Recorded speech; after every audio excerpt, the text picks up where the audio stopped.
வணக்கம். இணையத்தில் ட்ரெண்ட் ஆகும் இன்றைய செய்திகள், நொடி பொழுதில் ஏற்பட்ட அசம்பாவிதங்கள் என உள்ளூர் முதல் உலகம் வரை நடந்த முக்கிய நிகழ்வுகளை ஓரிரு வரிகளில் விறுவிறுப்பாக வழங்கும் மின்னல் செய்திகளை காணலாம்.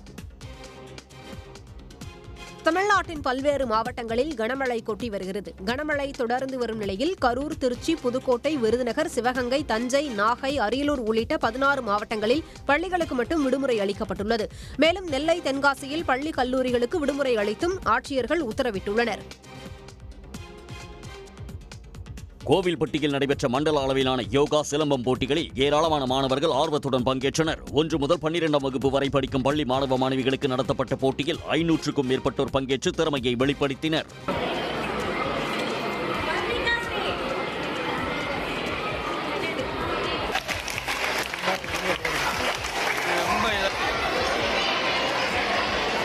தொடர்ந்து வெற்றி பெற்ற மாணவ மாணவிகளுக்கு பரிசு மற்றும் பாராட்டு சான்றிதழ் வழங்கப்பட்டது. கண்களை கட்டிக்கொண்டு 64 அம்புகளை எய்த 7 வயது சிறுவன் Siddharth India book of records மற்றும் ஆசியா புக் ஆஃப் ரெக்கார்ட்ஸ் புத்தகங்களில் இடம்பெற்றார். சென்னை YMCA மைதானத்தில் வில்வித்தை போட்டியில் சாதனை படைக்கும் நிகழ்ச்சி நடைபெற்றது.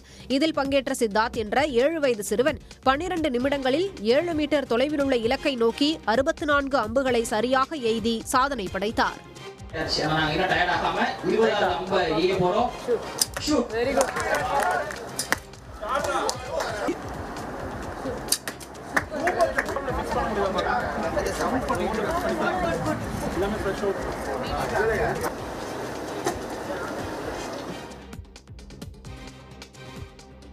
திருச்செந்தூர் மற்றும் அதன் சுற்றுவட்டார பகுதிகளில் பெய்த கனமழையால் கடற்கரையில் அரிப்பு ஏற்பட்டது. திருச்செந்தூரில் தொடர்ந்து 2வது நாளாக கனமழை பெய்து வருவதால் திருச்செந்தூர் முருகன் கோவிலின் வெளிப்பிரகாரத்தில் மழைநீர் ஆறு போல் பெருக்கெடுத்து ஓடியது. இதனால் கடல் அரிப்பு ஏற்பட்டு கடற்கரை மணல் கடலுக்குள் அடித்துச் செல்லப்பட்டது.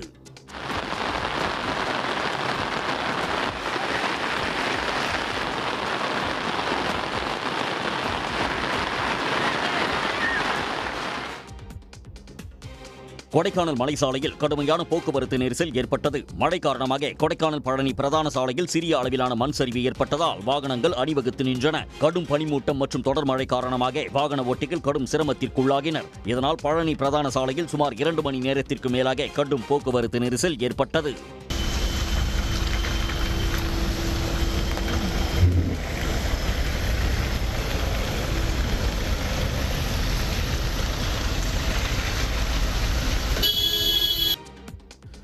கோவை மாவட்டம் மேட்டுப்பாளையம் அடுத்த கடம்பன்கோம்பை மலை கிராமத்திற்கு சாலை மற்றும் மின்சார வசதி கிடைத்ததை அப்பகுதி மக்கள் பாரம்பரிய இசை வாத்தியங்களை வாசித்து கொண்டாடினர்.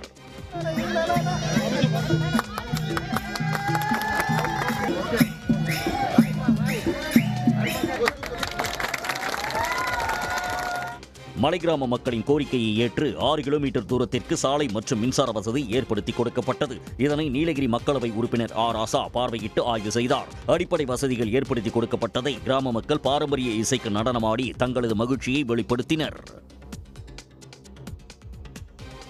ஓசூர் பாகலூர் சாலையில் அமைந்துள்ள அழகன் முருகன் மலைக்கோவிலில் நடைபெற்ற வள்ளி கும்மியாட்டம் அனைவரையும் கவர்ந்தது.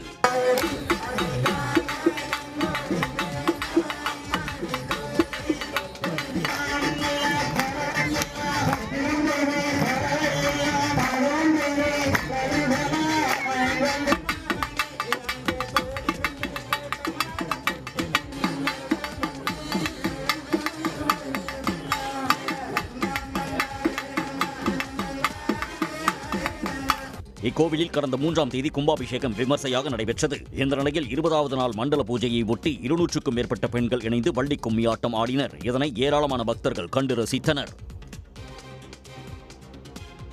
திருவண்ணாமலையில் பரணி தீபத்தை வரவேற்கும் விதமாக 1300 வரத கலைஞர்கள் பங்கேற்ற வரத தீபம் உலக சாதனை நிகழ்ச்சி விமர்சையாக நடைபெற்றது.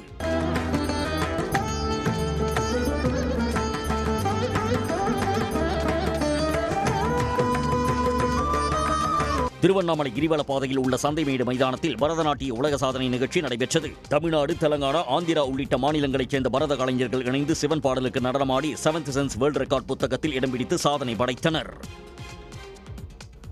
நடிகர் சிவாஜி கணேசன் நடிப்பில் வெளியான ராமன் எத்தனை ராமனடி திரைப்படம் 55 ஆண்டுகளுக்கு பின் ரீரிலீஸ் செய்யப்பட்டது. இதனை கொண்டாடும் விதமாக திண்டுக்கல் மாவட்ட சிவாஜி ரசிகர்கள் மேளதாளங்கள் முழங்க ஆட்டம் பாட்டத்துடன் பட்டாசு வெடித்து மகிழ்ச்சியை வெளிப்படுத்தினர். மேலும் சிவாஜியின் பேனரை முறுக்கு, அதிரசம் உள்ளிட்டவையால் அலங்கரித்து கவனம் ஈர்த்தனர்.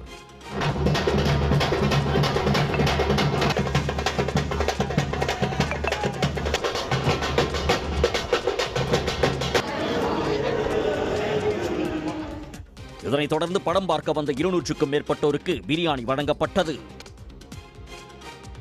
தேஜஸ் போர் விமானத்தில் உயிரிழந்த விங் கமாண்டர் நமாஷ் சாயல் விமானத்தில் ஏறுவதற்கு முன்பு எடுத்த வீடியோ தற்போது அதிகமாக பகிரப்பட்டு வருகிறது. மேஜர் சுரேந்திர பூனியா என்பவர் வெளியிட்டுள்ள வீடியோவில் விமான கண்காட்சியில் நிறுத்தி வைக்கப்பட்டிருந்த தேஜஸ் விமானத்தை நமாஷ் சாயல் புன்னகையோடு இயக்க சென்ற காட்சிகள் இடம்பெற்றுள்ளது. இந்த வீடியோ பலரை சோகத்தில் ஆழ்த்தியுள்ளது.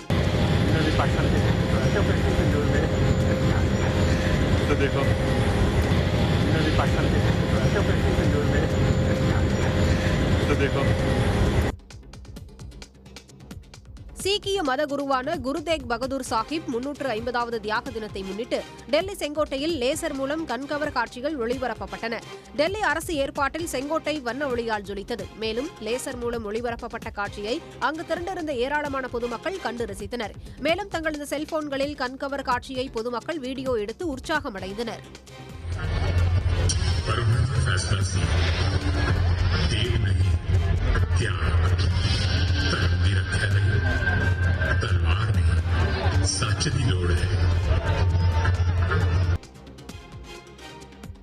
ரயில் நிலையத்தில் உள்ள திறந்தவெளி குழாயில் தண்ணீர் பிடித்து அதனை சுத்திகரிக்கப்பட்ட குடிநீராக பயணிகளிடம் விற்கும் காட்சிகள் வெளியாகி அதிர்ச்சியை ஏற்படுத்தியுள்ளது.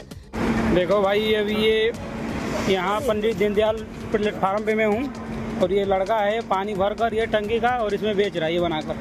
देखो ये सब बेचेगा कहेगा कि ये बिस्लेरी का पानी ये जा रहा है छोटा इस तरीके से। हाँ ये पंडित दीनदयाल उत्तर प्रदेश पंडित दीनदयाल का ये हालत है। ये अभी टेप मारा है पानी भरकर बोतल खरीद कर। ரயில் நிலையத்தில் உணவுப் பொருட்கள் விற்பது போல் வரும் நபர் முன்னணி மினரல் வாட்டர் நிறுவனங்களின் ஸ்டிக்கர் ஒட்டப்பட்ட பாட்டில்களில் தண்ணீர் பிடித்து எடுத்து செல்லும் காட்சிகள் சமூக வலைதளங்களில் வெளியானது. இதனைத் தொடர்ந்து சம்பந்தப்பட்ட நபர் மீது நடவடிக்கை எடுக்கவும் சுத்திகரிக்கப்பட்ட நீரின் தரத்தை ஆய்வு செய்யவும் கோரிக்கை எழுந்துள்ளது. உடனுக்குடன் செய்திகளை தெரிந்து கொள்ள சன் நியூஸ் பெல் ஐகானை கிளிக் பண்ணுங்க.